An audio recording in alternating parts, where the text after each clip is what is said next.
ঝিনাইদহের কাঁচা বাজারগুলোতে মাত্র এক সপ্তাহের ব্যবধানে কেজি প্রতি সবজির দাম বেড়েছে 10 থেকে 20 টাকা পর্যন্ত। সবচেয়ে বেশি বেড়েছে বেগুন, টমেটো, উচ্ছে ও কাঁচামরিচের দাম। অন্যদিকে পটুয়াখালীতে সরবরাহ কম থাকায় ফার্মের মুরগির দাম প্রতি কেজিতে বেড়েছে 10 থেকে 20 টাকা পর্যন্ত। গরুর মাংসের দাম অপরিবর্তিত থাকলেও খাসির মাংসের দাম কেজিতে বেড়েছে 100 টাকা। আর এ নিয়ে আরও জানাতে ঝিনাইদহের নতুন হাটখোলা থেকে যুক্ত আছেন এম.আর. রাসেল, আর কলাপাড়া থেকে যুক্ত আছেন সহকর্মী জসিম পারভেজ। শুরুতে চলে যাচ্ছি রাসেলের কাছে। রাসেল, সবজির দাম বেড়ে যাওয়ার কারণ কি, আর ক্রেতা বিক্রেতারা কি বলছেন এ বিষয়ে? অ্যানি, একদিকে টানা বৃষ্টি, অন্যদিকে বাজারে সরবরাহ কম থাকার কারণে কিন্তু ঝিনাইদহে প্রত্যেকটা সবজির দাম কেজি প্রতি 10 থেকে 15 টাকা পর্যন্ত বৃদ্ধি পেয়েছে।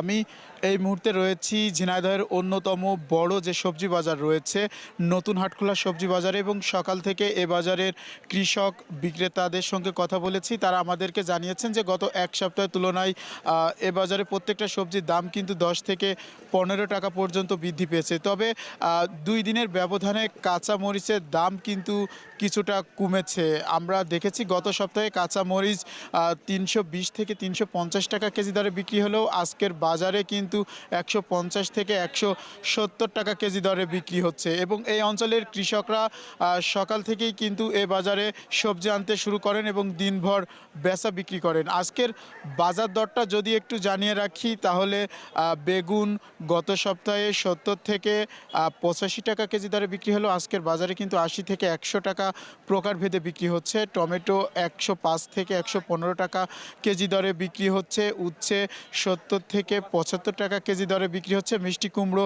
50 থেকে 60 টাকা কেজি দরে বিক্রি হচ্ছে। এছাড়াও অন্যান্য যে সবজিগুলো রয়েছে, পটল, ঢেঁড়স, বা অন্যান্য যে শাক জাতীয় সবজি রয়েছে, সেই সবজিগুলোর দামও কিন্তু বেড়েছে। এদিকে ক্রেতাদের সঙ্গে আমরা কথা বলেছি, তারা আমাদেরকে জানিয়েছেন যে বাজারে সরবরাহ না থাকার অজুহাতে কিন্তু অসাধু ব্যবসায়ী যারা রয়েছে তারা কিন্তু দাম বাড়িয়েছে, এবং তারা চাচ্ছেন নিয়মিত যদি বাজার তদারকি করা হয়, তাহলে এই যে অসাধু ব্যবসায়ী যারা রয়েছে তারা কিন্তু দাম বেশি নিতে পারবে না। তো এই ছিল আমার কাছে ঝিনাইদহের সবজি বাজার থেকে সর্বশেষ। অ্যানি। সবজির বাজারে থেকে এবার চলে যাব মুরগির বাজারের খবর জানতে জসিমের কাছে। জসিম, মুরগির সরবরাহ কমে যাওয়ার কারণ কি, এ বিষয়ে বিস্তারিত জানাবেন।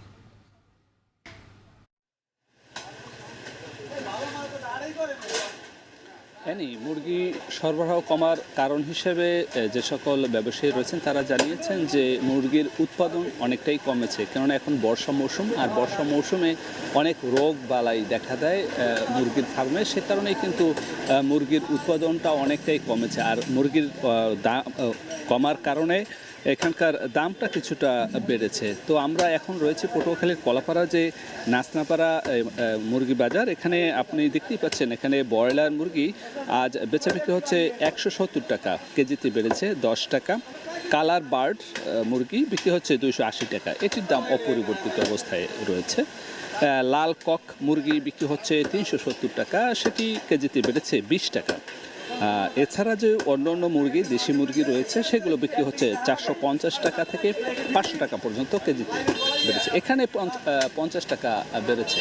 এবং আমরা আরও দেখেছি যে গরুর মাংস, আমরা এখানকার যে খোঁজখবর নিয়েছি, গরুর মাংস আমরা এখানে দেখেছি যে বাজারে যতটা গরুর যে সরবরাহ রয়েছে, সরবরাহ পর্যাপ্ত থাকায় মাংস তেমন একটি সরবরাহ দামটা বাড়েনি, কেননা এখানে গরুর মাংসের চাহিদাও রয়েছে, আর সরবরাহ যথার্থ থাকায় কেজিতে গরুর কেজি মাংসের কেজি প্রতি কেজি বিক্রি হচ্ছে 700 থেকে 750 টাকা, এটা অপরিবর্তিত অবস্থায় রয়েছে।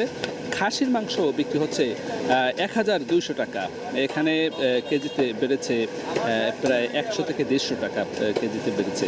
এবং বরকি ছাগল বিক্রি হচ্ছে 900 টাকা কেজিতে, সেটি কিন্তু চাহিদার বেশি থাকার কারণেও কিন্তু সরবরাহটাও পর্যাপ্ত থাকায় কিন্তু দামটি বাড়েনি। আর এছাড়া যে আমরা ডিম, ফার্মের মুরগির ডিমের প্রতি হালি বিক্রি হচ্ছে 44 টাকা, এটি অপরিবর্তিত অবস্থায় রয়েছে। এবং হাঁসের হাঁস মুরগির ডিম বিক্রি হচ্ছে 64 টাকা প্রতি হালি। তো আমরা এখানকার যে বাজারে এসে দেখেছি যে উৎপাদন যতই বেশি থাকে এবং সরবরাহ বাড়লে দামটা কমে। আর সরবরাহ বেশি থাকলে দামটা কমার মূল কারণ হিসেবে তারা জানিয়েছে এবং ক্রেতারাও কিছুটা স্বস্তি রয়েছে। তবে অস্বস্তিতে রয়েছে মুরগি যারা ক্রেতা রয়েছে তারা দাম বাড়ায় তাদের ভিতরে অস্বস্তি কাজ করছে। এই ছিল আমার কাছে সবশেষ। বাজার পরিস্থিতি নিয়ে জানাচ্ছিলেন সহকর্মীরা। এর মধ্য দিয়ে সময় হলো আরও একটি বিরতির। ফিরছে একটু পরেই।